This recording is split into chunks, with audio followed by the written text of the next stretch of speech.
From deep space, the Earth appears to be a planet defined by its vastness, but the zone capable of supporting life is remarkably shallow. Life is confined to a thin margin where specific conditions allow biological activity to persist. This environment is a composite of four major segments: the solid crust of the lithosphere, the water of the hydrosphere, the gases of the atmosphere, and the biosphere, where these three elements meet. In 1935, botanist A.G. Tansley defined this intersection as an ecosystem. He characterized it as an integrated system formed by the interaction between living beings and the non-living factors of their environment. Every ecosystem functions as a self-regulating biophysical machine, governed by a structure that facilitates the flow of energy and the cycling of materials. Understanding how this machine maintains its balance, or homeostasis, requires us to track two underlying currencies that move through the system. The first currency is energy, which provides the power for all biological activity, but must be continuously supplied from an external source, the sun. The second currency is matter, the physical atoms like carbon and nitrogen that act as the building blocks for every organism. Unlike solar energy, the planet's supply of these atoms is finite. This creates a dual rule for all ecology. Energy flows linearly and is permanently lost to the environment as heat, while matter flows cyclically and must be perpetually reused. While ecosystems require massive amounts of power, biological entities cannot consume raw solar radiation directly to fuel their cellular processes.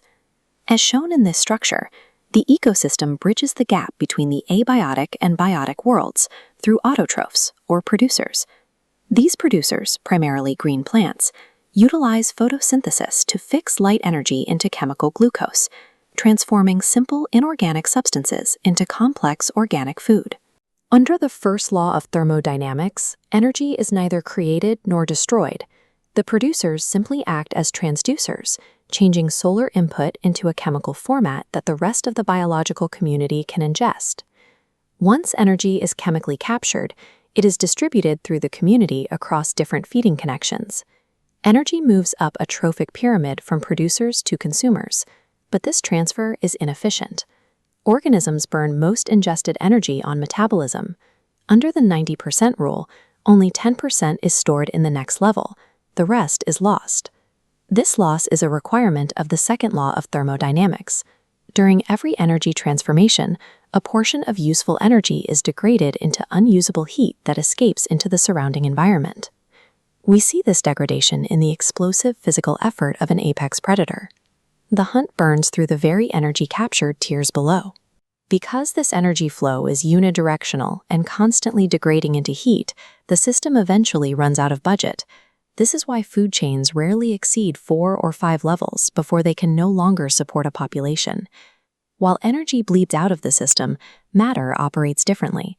The physical atoms used to build organisms, like nitrogen and phosphorus, are part of the Earth's fixed inventory.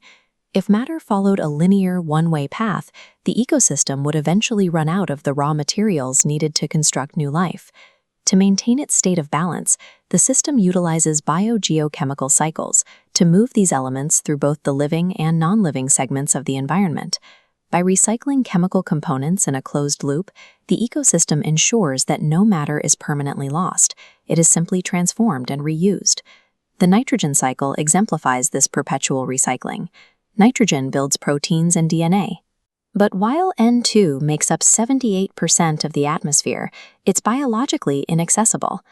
The cycle begins with fixation, where bacteria like rhizobium transform atmospheric N2 into soluble ammonia.